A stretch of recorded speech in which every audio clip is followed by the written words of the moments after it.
ചലച്ചിത്ര പുരസ്കാരദാന ചടങ്ങ് പാലക്കാട് പുരോഗമിക്കുകയാണ്. വേദിയിലേക്ക് സന്ദേശങ്ങൾ എത്തിക്കുന്നതിനും അതുപോലെ തന്നെ ചലച്ചിത്ര രംഗത്ത് വളരെയേറെ മാറ്റങ്ങൾ സൃഷ്ടിക്കുന്നതിനുമുള്ള പദ്ധതികൾ ആസൂത്രണം ചെയ്ത് വരികയാണ്. ചലച്ചിത്ര രംഗത്ത് പ്രത്യേകമായിട്ട് ഫിലിം ഫെസ്റ്റിവലിന് ഒരു കോംപ്ലക്സും അതുപോലെ ചിത്രാഞ്ജലി സ്റ്റുഡിയോയുടെ വികസനവും ഓരോ ജില്ലയിലും സാംസ്കാരിക സമുച്ചയങ്ങളും നിർമ്മിക്കാനുള്ള പ്രപ്പോസലാണ് സാക്ഷാത്കരിക്കുന്നത്. അതുപോലെ മലയാള സിനിമയിലെ സമഗ്ര സംഭാവനയ്ക്കുള്ള പുരസ്കാരമായ JC ഡാനിയൽ അവാർഡ് സമർപ്പിക്കുന്നത് ഏവർക്കും പ്രിയങ്കരനായ ശ്രീ KG ജോർജ് അവർകൾക്കാണ്. സംസ്ഥാന ചലച്ചിത്ര അവാർഡ് നിർണയം സമിതിയുടെ ചെയർമാൻ ശ്രീ മോഹനന്റെ നേതൃത്വത്തിലാണ് പുരസ്കാര അവാർഡ് ജേതാക്കളെ തെരഞ്ഞെടുത്തത്. രചനാ വിഭാഗത്തിന്റെ സമിതിക്ക് നേതൃത്വം നൽകിയത് ശ്രീ S ജയചന്ദ്രൻ അവർകളാണ്. ചടങ്ങുകൾ പുരോഗമിക്കുകയാണ്. മറ്റു വാർത്തയിലേക്ക് പോയ ശേഷം മടങ്ങിയെത്താം. അഭിഭാഷകർക്കെതിരെ രൂക്ഷമായ വിമർശനം ഉയർത്തി മുഖ്യമന്ത്രി പിണറായി വിജയൻ. കോടതി അഭിഭാഷകരുടെ സ്വകാര്യ സ്വത്തല്ലെന്നും ജുഡീഷ്യറിയുടെ അധികാരം അഭിഭാഷകർ എടുത്തണിയേണ്ടതില്ലെന്നും മുഖ്യമന്ത്രി. അതിരുവിട്ടാൽ സർക്കാർ ചെയ്യേണ്ടത് ചെയ്യുമെന്നും മുഖ്യമന്ത്രി പ്രതികരിച്ചു. മറ്റ് സ്വാതന്ത്ര്യങ്ങൾ ഉണ്ടെങ്കിലേ പത്രസ്വാതന്ത്ര്യം ഉണ്ടാവുകയുള്ളൂ എന്നും മുഖ്യമന്ത്രി പ്രതികരിച്ചു. അഭിഭാഷകരുടെ നടപടി ഒരു കാരണവശാലും അംഗീകരിക്കാനാവില്ലെന്ന് മുഖ്യമന്ത്രി പറഞ്ഞു. അഭിഭാഷകർ കോടതികളുടെ അധികാരികളല്ല. ജുഡീഷ്യറിക്കുള്ള അധികാരം അഭിഭാഷകർ എടുത്തണിയേണ്ടെന്നും മുഖ്യമന്ത്രി ഓർമ്മിപ്പിച്ചു. അതിരുവിട്ടാൽ നിയമം പാലിക്കാൻ വേണ്ടത് സർക്കാർ ചെയ്യുമെന്ന മുഖ്യമന്ത്രിയുടെ വാക്കുകൾ അഭിഭാഷകർക്കുള്ള താക്കീതായി. കോടതി തങ്ങളുടെ സ്വകാര്യ സ്വത്താണെന്ന ധാരണ അഭിഭാഷകർക്ക് ഉണ്ടാവാൻ പാടില്ല. കോടതിയിൽ ആര് കയറണം ആര് കയറണ്ട എന്നൊക്കെ കൽപ്പിക്കാൻ അഭിഭാഷകൻ അധികാരിയല്ല. കോടതി ഈ രാജ്യത്തിൻ്റേതാണ് എന്ന് ഓർമ്മിക്കണം. ആഗോളവൽക്കരണത്തിന്റെ പശ്ചാത്തലത്തിൽ മാധ്യമ മേഖല കടുത്ത വെല്ലുവിളി നേരിടുകയാണ്. മറ്റു സ്വാതന്ത്ര്യങ്ങളില്ലെങ്കിൽ മാധ്യമ സ്വാതന്ത്ര്യത്തിന് നിലനിൽപ്പില്ലെന്നും പിണറായി വിജയൻ ഓർമ്മിപ്പിച്ചു. മന്ത്രി രാമചന്ദ്രൻ കടന്നപ്പള്ളി, പ്രതിപക്ഷ നേതാവ് Ramesh Chennithala, KV Thomas MP, MLA-മാർ, മറ്റ് ജനപ്രതിനിധികൾ തുടങ്ങിയവർ ഉദ്ഘാടന സമ്മേളനത്തിൽ പങ്കെടുത്തു. News bureau, Kochi. വഞ്ചിയൂർ കോടതിയിൽ മാധ്യമപ്രവർത്തകരെ ആക്രമിച്ചതിൽ 10 അഭിഭാഷകർക്കെതിരെ കേസെടുത്തു. ആനേറ ഷാജി, രതിൻ, സുഭാഷ്, അരുൺ P. നായർ, LR രാഹുൽ എന്നിവർക്കെതിരെയും കണ്ടാലറിയാവുന്ന അഭിഭാഷകർക്കെതിരെയുമാണ് കേസ്. സ്ത്രീകളെ അപമാനിച്ചതിനും ഇവർക്കെതിരെ കേസെടുത്തു. People TV impact. Harippad medical കോളേജിൽ വ്യാപക ക്രമക്കേടെന്ന് കണ്ടെത്തൽ. വിജിലൻസ് FIR രജിസ്റ്റർ ചെയ്ത് കേസെടുത്തു. ഹരിപ്പാട് മെഡിക്കൽ കോളേജിന്റെ നിർമ്മാണവുമായി ബന്ധപ്പെട്ട് 1.74 കോടി രൂപയുടെ കൺസൾട്ടൻസി കരാർ സ്വകാര്യ കമ്പനിക്ക് നൽകിയതിൽ വ്യാപകമായ അഴിമതിയുണ്ട് എന്ന് ഉറപ്പുവരുത്തിയ സാഹചര്യത്തിലാണ് വിജിലൻസ് FIR ഇട്ട് കേസെടുത്തത്.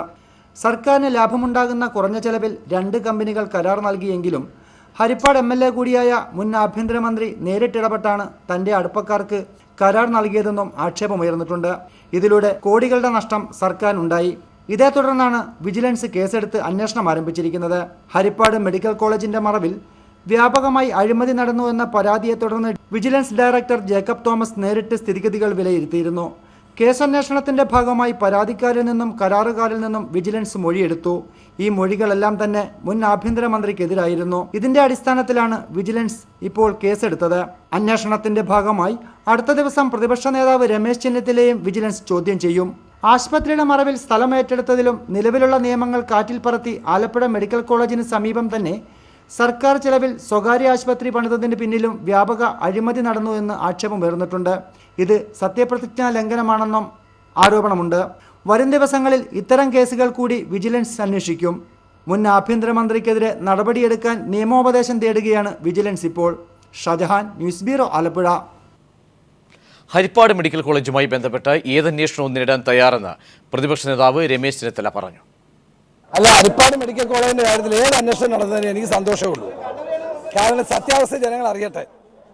കൺസൾട്ടൻസി കരാറ് കൊടുത്തിട്ടുള്ളത് PWD ആണ്. അവരതിനകത്ത് എന്തെങ്കിലും അപാകതയായിട്ടുണ്ടെങ്കിൽ പുറത്തു വരട്ടെ. എനിക്ക് വളരെ സന്തോഷമാണ്. ആനക്കൊമ്പ് കേസിൽ നടൻ മോഹൻലാലിനും വനമന്ത്രിയായിരുന്ന തിരുവഞ്ചൂർ രാധാകൃഷ്ണനുമെതിരെ ത്വരിത പരിശോധന നടത്താൻ മൂവാറ്റുപുഴ വിജിലൻസ് കോടതി ഉത്തരവിട്ടു.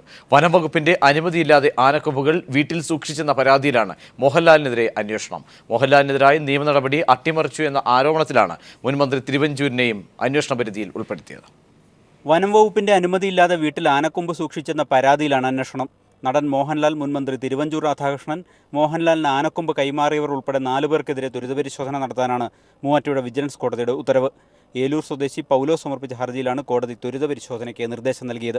2012 മോഹൻലാലിന്റെ വീട്ടിൽ പരിശോധന നടത്തിയ ആദായനികുതി വകുപ്പ് ഉദ്യോഗസ്ഥർ 4 ആനക്കൊമ്പുകൾ കണ്ടെത്തിയതോടെയാണ് സംഭവങ്ങളുടെ തുടക്കം. ആനക്കൊമ്പുകൾ വനം വകുപ്പിന് കൈമാറിയെങ്കിലും നിസാര പിഴ ഈടാക്കി മോഹൻലാലിന് തന്നെ വിട്ടുകൊടുത്തു. മോഹൻലാലിനെതിരെ തുടർ നടപടികൾ സ്വീകരിക്കാതിരുന്നത് സ്വജനപക്ഷപാതവും അഴിമതിയുമാണെന്ന് ചൂണ്ടിക്കാട്ടിയായിരുന്നു ഹർജി. വനം മന്ത്രിയായിരുന്ന തിരുവഞ്ചൂർ രാധാകൃഷ്ണന് ഇക്കാര്യത്തിൽ പങ്കുണ്ടെന്നും ഹർജിയിൽ ആരോപിച്ചിരുന്നു.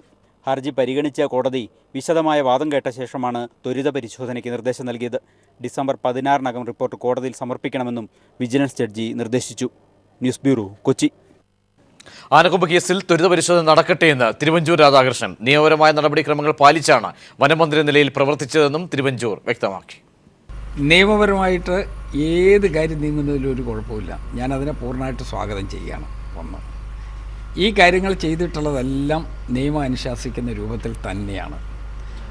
വൈൽഡ് ലൈഫ് പ്രൊട്ടക്ഷൻ ആക്ട് ഉണ്ട് 1972.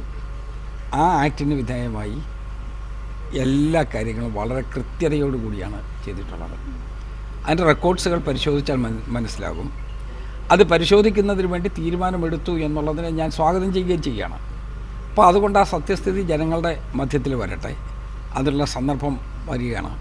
അതുകൊണ്ട് അത് അന്വേഷണം നടത്തട്ടെ, പരിശോധന നടക്കണം. തീവ്രവാദ കേസുകളിൽ അന്വേഷണ ഏജൻസികൾക്ക് അമിതാവേശമെന്ന ലീഗ് അന്വേഷണ ഏജൻസികളെ സംഘപരിവാർ അജണ്ട നടപ്പിലാക്കാൻ അനുവദിക്കില്ല. ഇത് സംബന്ധിച്ച ആശങ്കകൾ മുഖ്യമന്ത്രിയെ കണ്ട് ധരിപ്പിക്കുമെന്നും ലീഗ് നേതാക്കൾ വ്യക്തമാക്കി. തീവ്രവാദത്തിന് കാരണം മുഖ്യധാരയിൽ പ്രവർത്തിക്കുന്ന മതസംഘടനകളിലൊക്കെയാണ്, അവരുടെ പുസ്തകങ്ങളാണ്, അവരുടെ പഠനങ്ങളാണ് എന്നൊക്കെ പറഞ്ഞ് ചില കാര്യങ്ങൾ നടക്കുന്നുണ്ട്. അത് ഒരു അമിതാവേശം കാണിക്കലാണ്.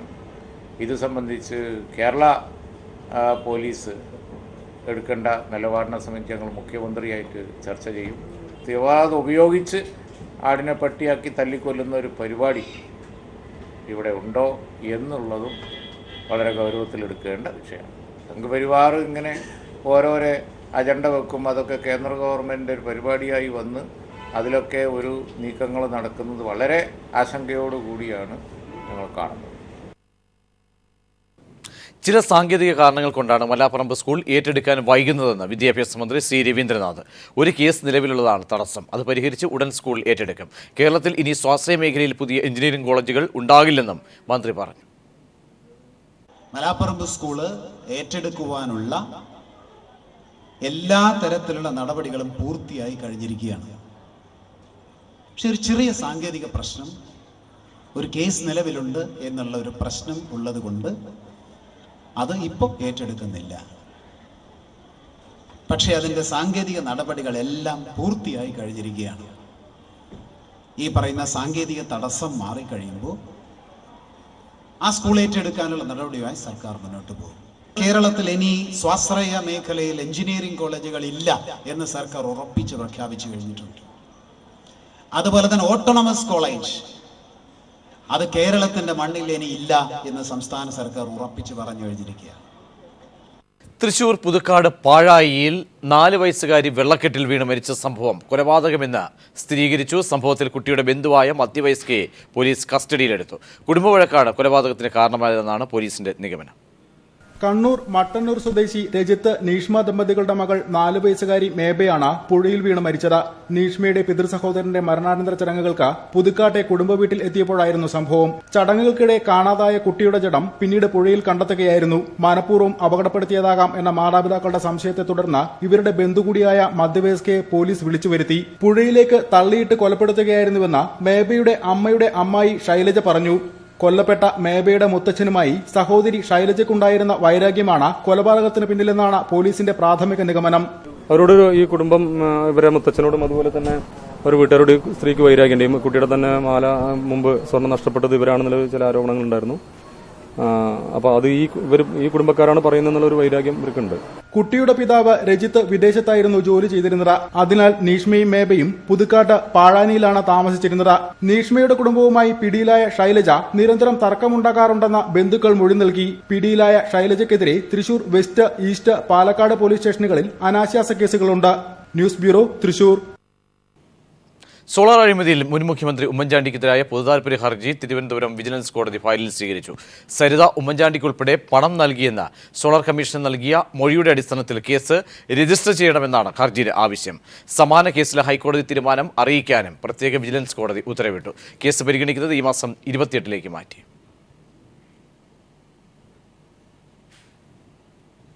സംസ്ഥാനത്ത് വീണ്ടും ATM തട്ടിപ്പ്. ആലുവ തോട്ടയ്ക്കാട്ടുകര SBT ശാഖയിലെ അക്കൗണ്ടിൽ നിന്നും 40,000 രൂപ നഷ്ടപ്പെട്ടു.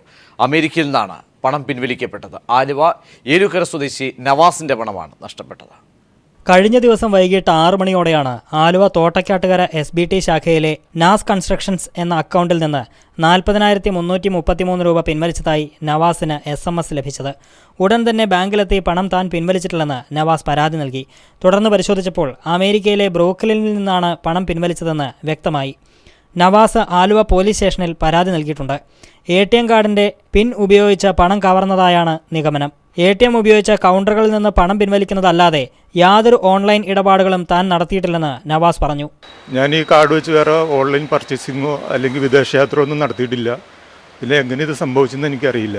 പണം നഷ്ടപ്പെട്ടതിൽ ആശങ്ക വേണ്ടെന്നും പോലീസ് അന്വേഷണത്തിന് ശേഷം പണം തിരികെ നൽകുമെന്നും ബാങ്ക് അധികൃതർ നവാസിനെ അറിയിച്ചിട്ടുണ്ട്. News bureau, Kochi. ബ്രിക്സ് രാജ്യാന്തര ഉച്ചകോടിക്ക് ഗോവയിൽ തുടക്കമായി. ഇന്ത്യ റഷ്യ വാർഷിക യോഗവും ഗോവയിൽ പൂർത്തിയായി. വർദ്ധിച്ചു വരുന്ന പാക് തീവ്രവാദ ഭീഷണി നേരിടാൻ ഇന്ത്യക്ക് റഷ്യയുടെ വിമാനവേധ മിസൈൽ കവചിത വാഹനങ്ങൾ ലഭിക്കും. അതിർത്തി കടന്നുള്ള ആക്രമണങ്ങൾക്ക് ഉപയോഗിക്കാൻ കഴിയുന്ന കമോവ ഹെലികോപ്റ്ററുകൾ ഇരു രാജ്യങ്ങൾ നിർമ്മിക്കും. കൂടംകുളത്തെ പുതിയ യൂണിറ്റുകളുടെ നിർമ്മാണ ഉദ്ഘാടനം റഷ്യൻ പ്രസിഡന്റ് പുടിനും പ്രധാനമന്ത്രി നരേന്ദ്രമോദിയും സംയുക്തമായി നിർവഹിച്ചു. 46ാമത് സംസ്ഥാന ചലച്ചിത്ര അവാർഡ് ദാന ചടങ്ങ് ഉദ്ഘാടനം ചെയ്തുകൊണ്ട് മുഖ്യമന്ത്രി സംസാരിക്കുന്നു. അതിലേക്ക് മൗലികമായ ആ ശേഷി കൊണ്ട് അതിപ്രഗത്ഭരായ ലോക ചലച്ചിത്ര പ്രതിഭകൾ പോലും ശ്രദ്ധിക്കുന്ന തരത്തിലുള്ള ചലച്ചിത്രങ്ങൾ ഇവിടെ ഉണ്ടാവുമെന്നും വന്നിരിക്കുന്നു.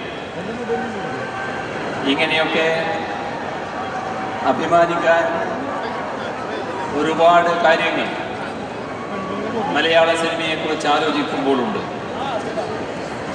എന്നാൽ ഒരു ഉത്കണ്ഠ ഞാനിവിടെ പങ്കുവെക്കുകയാണ്. അത് മണ്ണിൻ്റെ മണവും അതിൽ പണിയെടുക്കുന്ന മനുഷ്യൻ്റെ പച്ചയായ ജീവിതവും ആ ജീവിതത്തിലെ പൊള്ളിക്കുന്ന ദുരന്ത യാഥാർത്ഥ്യങ്ങളുമൊക്കെ സിനിമയുടെ പരിഗണനാ വിഷയങ്ങൾക്ക് പുറത്താവുന്നുണ്ടോ എന്നതാണ് ആ ഉത്കണ്ഠ. ന്യൂ ജനറേഷൻ തരംഗത്തിൻ്റെ കാലമാണിത് എന്ന് അറിയാതെയല്ല ഈ ഉത്കണ്ഠ ഞാൻ രേഖപ്പെടുത്തുന്നത്. എന്നാലും സിനിമ ജീവിതത്തെയും ജീവിത യാഥാർത്ഥ്യങ്ങളെയും പാടെ മറന്നുപോകാൻ പാടില്ലാത്തതാണ്. ചലച്ചിത്ര താരങ്ങളെ മനസ്സിൽ വെച്ച് അവർക്ക് ചേരുന്ന കഥാപാത്രങ്ങളെ സൃഷ്ടിക്കുമ്പോഴും അവരുടെ മിഴിവിന് നിരക്കുന്ന സന്ദർഭങ്ങൾ മാത്രം കഥയിൽ ഉൾച്ചേർക്കുമ്പോഴും ഏറ്റവും പുതിയ തലമുറയെ ടാർഗറ്റാക്കുമ്പോഴും ടെക്നോളജിയുടെ പിന്നാലെ പായുമ്പോഴും ഒക്കെ ജീവിത യാഥാർത്ഥ്യങ്ങളെ സിനിമ കൈവിട്ട് കളയാൻ പാടില്ലാത്തതാണ്. പൊള്ളിക്കുന്ന ജീവിത സത്യങ്ങളെ വിട്ട് ചില വർണ്ണക്കാഴ്ചകളിൽ അഭിരമിക്കുന്ന പ്രവണത ഒട്ടേറെ ഉയർന്നു വരുന്നുണ്ട്. ഇക്കാര്യം ചലച്ചിത്ര പ്രവർത്തകർ ചിന്തിക്കണമെന്നാണ് എനിക്ക് അഭ്യർത്ഥിക്കാനുള്ളത്. അത്യാധുനികമായ സങ്കേതങ്ങളിൽ പുതിയ കാലത്ത് നമുക്ക് നോവലുകളുണ്ടായി, കഥകളുണ്ടായി. എന്നാൽ സങ്കേതമേത് എന്ന് നോക്കാതെ എഴുതിയ തകഴിയുടെയോ കേശവദേവിൻ്റെയോ ബഷീറിൻ്റെയോ പൊൻകുന്നം വർക്കിയുടെയോ കൃതികൾ മനസ്സിലും സമൂഹത്തിലും ചെലുത്തിയ സ്വാധീനം ആധുനിക സങ്കേതങ്ങളിൽ രചിക്കപ്പെട്ട എല്ലാ കൃതികൾക്കും ചെലുത്താൻ സാധിച്ചില്ല എന്നതാണ് വസ്തുത. അക്കാദമിക് ലൈബ്രറികളിൽ ഇടം പിടിക്കലാണോ പ്രധാനം, ജനമനസ്സുകളിൽ കുടിയിരിക്കലാണോ പ്രധാനം എന്നത് എഴുത്തുകാരും ചലച്ചിത്ര പ്രതിഭകളും ഒക്കെ ആലോചിക്കേണ്ട കാര്യമാണ്. ഞാൻ പറഞ്ഞു വരുന്നത് ആധുനികതയോ പരീക്ഷണാത്മകതയോ ഒന്നും പാടില്ല എന്നല്ല, അതൊക്കെ ആവശ്യം തന്നെയാണ്. അതുണ്ടെങ്കിലേ ഏത് കലയും കാലത്തിനനുസരിച്ച് നവീകരിക്കപ്പെടുകയുള്ളൂ. എന്നാൽ ഒരു വശത്ത് അങ്ങനെ നവീകരിക്കപ്പെടുമ്പോൾ തന്നെ മറുവശത്ത് ജനമനസ്സുകളിൽ പതിയാനും അതിൽ സ്വാധീനം ചെലുത്താനും കഴിയുന്ന ഘടകങ്ങളും ഉണ്ടാകണം. എന്ന് പറഞ്ഞാൽ രണ്ടും തമ്മിൽ ഒരു ബാലൻസ് വേണം. അതുണ്ടായാൽ നമ്മുടെ ചലച്ചിത്രകല ഇനിയും കൂടുതൽ കൂടുതൽ ദൂരങ്ങൾ കീഴടക്കുക തന്നെ ചെയ്യും. കല ജനങ്ങളുമായി ചേർന്ന് നിൽക്കണമെന്ന് ചിന്തിക്കുന്നതുകൊണ്ടാണ് അവാർഡ് ദാന സമ്മേളനത്തെ ഇതുപോലെ വിപുലമായി കൊണ്ടാടണമെന്ന് സാംസ്കാരിക വകുപ്പ് നിശ്ചയിച്ചത്. കുറേ കാലമായി ഇവിടെ അധ്യക്ഷനും സ്വാഗത പ്രസംഗത്തിൽ ശ്രീ കമലും സൂചിപ്പിച്ചതുപോലെ തിരുവനന്തപുരത്ത് മാത്രമായിരുന്നു അവാർഡ് ദാനം. അവിടെ കനകക്കുന്ന് കൊട്ടാരത്തിൻ്റെ ഇടുങ്ങിയ ഹോളിലോ മറ്റേതെങ്കിലും ചെറിയൊരു വേദിയിലോ നടക്കുന്ന ഒരു ചടങ്ങായിരുന്നു ഇത്. അത് വേണ്ടെന്ന് വെച്ച് അവാർഡ് ദാന ചടങ്ങിനെ ഇങ്ങനെ ജനങ്ങളിലേക്ക് ഇറക്കിക്കൊണ്ടുവന്നത് ജനങ്ങളും ജനകീയ കലകളും തമ്മിലുള്ള ബന്ധം മുറിഞ്ഞു പോകരുതെന്ന ചിന്ത കൊണ്ടാണ്. സർക്കാരിൻ്റെ മനസ്സിലുള്ള ഈ ചിന്ത ചലച്ചിത്ര കലാകാരന്മാർ പങ്കിടുമെന്ന് തന്നെയാണ് കരുതുന്നത്. വർഷങ്ങളായി നടന്നു വരുന്ന ചലച്ചിത്ര അവാർഡ് സംവിധാനം കാലാത്മകമായ സിനിമകളെ പ്രോത്സാഹിപ്പിക്കുന്നതിൽ ചെറുതല്ലാത്ത പങ്കാണ് വഹിച്ചിട്ടുള്ളത്. വിനോദ വ്യവസായമായല്ലാതെ കലയെ കാണുന്ന ചലച്ചിത്ര കലാകാരന്മാർ വിപണി പിടിച്ചെടുക്കാൻ ആവശ്യമായ ചേരുവകൾ സിനിമയിൽ ചേർക്കാൻ മടിക്കും. സാമ്പത്തികമായി അത്തരം സിനിമകൾ വിജയിക്കാതെ വരും. സാമ്പത്തികമായി സഹായിക്കാൻ അവാർഡുകൾക്ക് ആവുകയുമില്ല. എന്നാൽ ഇങ്ങനെ പല നല്ല സിനിമകളുമുണ്ട്, അത് കാണേണ്ടതാണ് എന്നൊക്കെ ജനങ്ങളെ അറിയിക്കുന്നതിൽ അവരുടെ ശ്രദ്ധയിലേക്ക് നല്ല സിനിമയെ നീക്കിവെക്കുന്നതിൽ അവാർഡുകൾ വലിയൊരു പങ്ക് വഹിക്കുന്നു. ഒപ്പം വാണിജ്യ താല്പര്യത്തിൽ നിർമ്മിക്കപ്പെടുന്ന സിനിമകളിലും കല പൂർണ്ണമായി വിസ്മൃതമാവരുത് എന്ന് ഓർമ്മിപ്പിക്കുന്നതിലും അവാർഡുകൾ വലിയ പങ്ക് വഹിക്കുന്നുണ്ട്. പഴയ ഫിലിം സൊസൈറ്റി സംസ്കാരം തിരിച്ചു കൊണ്ടുവരാൻ കഴിഞ്ഞാൽ അതിൻ്റെ ഭാഗമായി നല്ല ചലച്ചിത്രങ്ങൾ അവതരിപ്പിക്കാനും അവയെ ചർച്ചയ്ക്ക് വിഷയമാക്കുവാനും കഴിഞ്ഞാൽ നല്ല ഒരു ചലച്ചിത്ര സംസ്കാരം നമുക്ക് നിലനിർത്താൻ കഴിയും. ഫിലിം സൊസൈറ്റികളും അതുപോലുള്ള കൂട്ടായ്മകളുമാണ് സിനിമയെ വിമർശനാത്മകമായി നോക്കിക്കാണാൻ പൊതുസമൂഹത്തെ നിരന്തരം പ്രേരിപ്പിച്ചു പോന്നത് എന്നത് നാം കാണേണ്ടതുണ്ട്. രാജ്യമാകെ പരിശോധിക്കുമ്പോൾ ഫിലിം സൊസൈറ്റി സംസ്കാരം ഏറ്റവും വളർന്നിട്ടുള്ളത് കേരളത്തിലാണെന്ന് കാണാൻ നമുക്ക് കഴിയും. ഈ ചടങ്ങ് നടക്കുന്ന പാലക്കാട് ജില്ലയിലെ ഒറ്റപ്പാലത്തെ കേന്ദ്രീകരിച്ച് 100 കണക്കിന് സിനിമകൾ ഇറങ്ങിയിട്ടുണ്ട് എന്ന് നമുക്കറിയാം. അതിൽ നിന്ന് വിട്ടുമാറി കൊച്ചി, കോഴിക്കോട്, ആലപ്പുഴ, കണ്ണൂർ, മലപ്പുറം, ഇടുക്കി, വയനാട് തുടങ്ങി സംസ്ഥാനത്തിൻ്റെ വ്യത്യസ്തവും വിഭിന്നവും അതിമനോഹരവുമായ സാംസ്കാരിക ഭൂഭാഗ സവിശേഷതകൾ പശ്ചാത്തലമാക്കി നിരവധി സിനിമകളാണ് അടുത്ത വർഷങ്ങളിലായി ഇറങ്ങിക്കൊണ്ടിരിക്കുന്നത്.